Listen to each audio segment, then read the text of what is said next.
I'm not that used to that. So actually I changed the title of my talk a bit to confidential data analysis, because that is what it's really about. And then the subtitle, cryptography as an enabler for data analysis. My name is Berit and I come from a security lab at the Alexandra Institute in Denmark. And the Alexandra Institute is bridging the gap between research and the private sector within IT. And so what we do is IT security, and within that a lot of cryptography.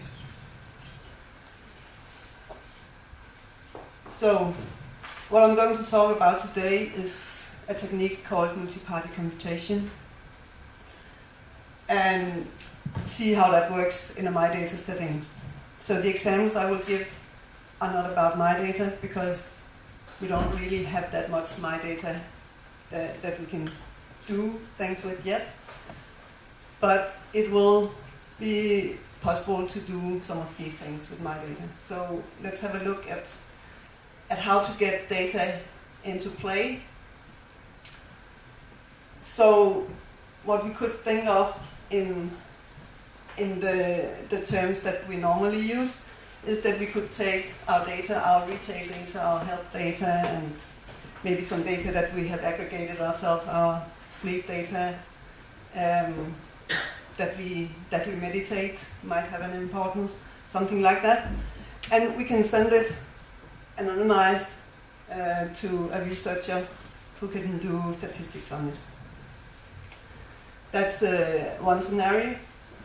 The other that I will mention is that we can take our data, for example financial data, and send it to somebody who adds value to us. So in the first case, value is added to society. It's research, and we don't really get an answer back to us. In the second setting, we might apply for a loan or have an analysis done on our financial data.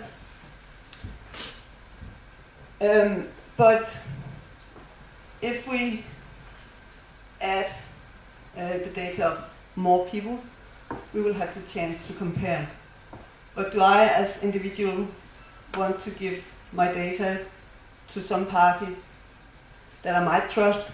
Well, it might be my bank, and I might want to do that, but it might also be a startup. And how do I know how to trust this startup? So what can be done is something that I will come back to later, how this is done. Using multi-party computation, we can, in a smart way, split our data so that nobody will actually know our data. It would not be known to the people who calculate on it. So our data will not be known to this startup or whatever it is. But they can get the answers, and in this setting we can actually get answers back from the research done if it applies to me. So I can send in my data and get the answer back. Well, if you do this, people who does this, they have a better chance of surviving or not getting this disease. So we can get valuable answers back from this without anybody ever seeing our data. So as I said, I will give some examples on how this works in a more company-like fashion, or well, actually there is some personal data in there, but I'll start with the most technical part of my talk. So what's in this multi-party computation box? And it's not magic, it's math. So inside here we have a number of servers and databases, and the red lines are really brick walls. They mean that these servers are actually separated in intention and in, what do you call it? So I'll come back to it in the examples, that they should be split between people who doesn't have any interest of collecting the data and getting the real data out. And now this person can split his data between these, and in the next slide I'll show a simple example of how to do that. And the researcher can send his queries to each of these servers, and they'll send their part of the result back, and the researcher can collect the result. So what the researcher learns is the result of the computation and not anything about the input to the computation. So let's give a simple example. Let's say we have a value x, which is shown here on the x-axis, and we have 4 parties that we want to split this x along. And each party get a point on a line. Only I know the line, or the system setting this up for me knows the line. So party 1 only knows this point, and by knowing this point, he doesn't get any information about x. So, but if there's another party having his point on the line, when they combine their result, they can actually find this value that are split between them.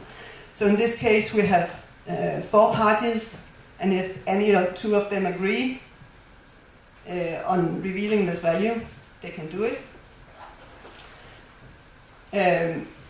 If, for example, we wanted 3 of these parties, that we required 3 of them to get together to retrieve the value, it would not be a line, it would be a second-degree equation instead.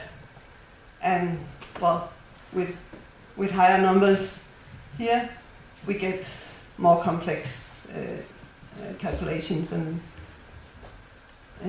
functions. And in the same way, we could split the value y, and then each of these parties can now add the values that they know. So x, their part of x plus, their part of y plus their part of x, and get their part of x plus y. And again, if 2 of these cooperate, they can get x plus y,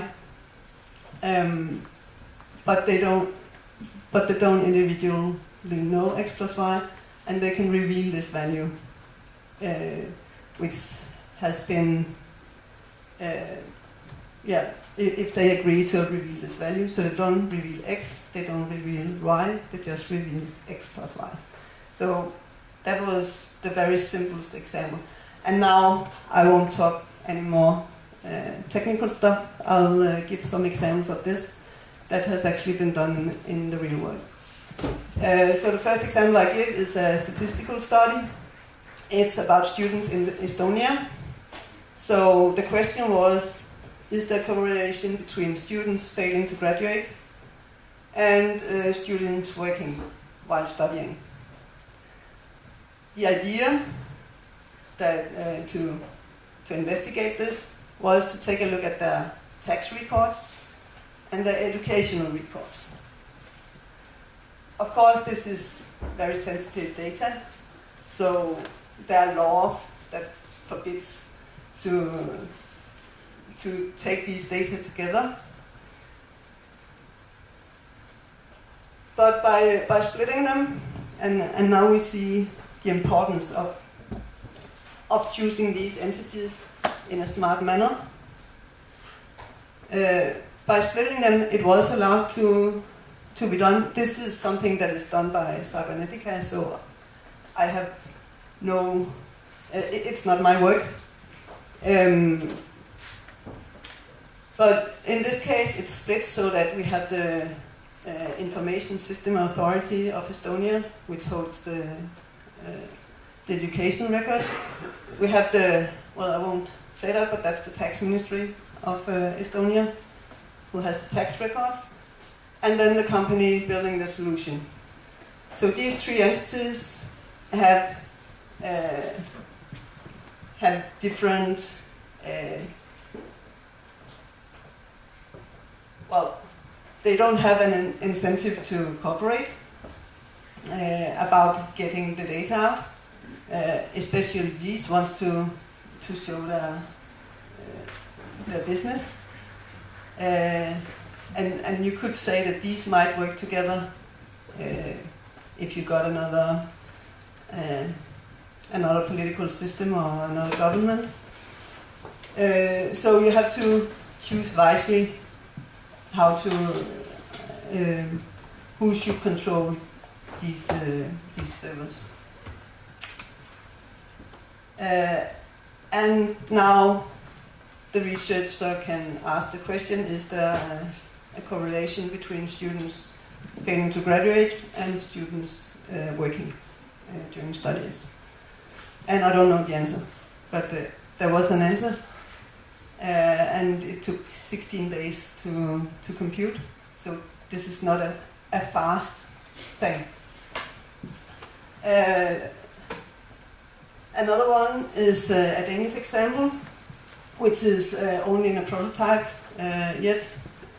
But the problem is a farmer going to a bank and applying for a loan. The bank is quite small, so they don't have a lot of farmers to compare this banker with, or to compare this. 5 minutes? Okay, thank you. They don't have a lot of data to compare with. They don't have many farmers. But there is the Danish Farmers Association. They have a lot of data about the farmers. The bank has the data about its own customer. And they can do a comparison between their customer and a lot of potential customers in the Farmers Association. Again, it's confidential, and the suggestion is to have the Farmers Association control one server, and the Danish Bank Association controlling the other. And now the bank can get a comparison. Did something change here? Can get a comparison of their customer with similar customers or with similar farmers. And then just very briefly, an auction system. So companies want to get the lowest prices on electricity. They have their energy consumption, and there are a wide range of electricity providers. We want to do an auction. They don't want to give the electricity consumption to all these potential providers. And the providers don't want to give their prices to their competitors. So we do have a running system in Denmark where you can go in and make this auction on your energy consumption. It's a bit cheating because it's the company that has built the system who runs all the servers. So it's not really MPC. In that sense, but it does guard against some attacks. Now, the benefits are maybe you make a deal with somebody and you think you can trust them, but if that trust breaks, they don't have your data afterwards. You can get confidential data from a lot of sources and compare them. And as we have seen, it applies to many different scenarios. So comparisons, benchmarking, auctions and statistics. The challenge is it is rather slow. So in the student case, there were 10 million tax records and 500,000 educational records, and it took 16 days, which those doing some computer work knows that's a long time. But the thing is, it was doable, and we didn't no data was revealed. So with the farmer in the bank, it takes about 30 seconds, which is okay. You can offer the farmer a cup of coffee while waiting for the result. And another challenge is that it takes quite a lot of thinking to do this. There's no off-the-shelf. So for small startups, this is not an opportunity yet, unless they can get some research funding for actually doing this. For larger companies, it is a possibility. And, well, just a short slide about companies that already works on this. So at Alexandra Institute, we mainly do research, whereas these three live off multiparty computation. And cybernetic care, I think, does both research and have their products. And, well, no pictures on this one. This is what has been done or is about to be done in research projects with multiparty computation. And, well, we don't have much time, but I would really like to get your ideas of things that this could be used for. So provide them on the screen.io, and I will have a chance to get them, or send them directly to me. Well, I'm pretty easy to find. My name is quite special. So yeah, give us. We would like to do research on this, and we would like to help apply for research funding on this. And well, I haven't been personally working on this, even though I do have a PhD in math and could do it. But my colleagues who have been working on it have been there from the beginning and are really good at doing this. Thanks.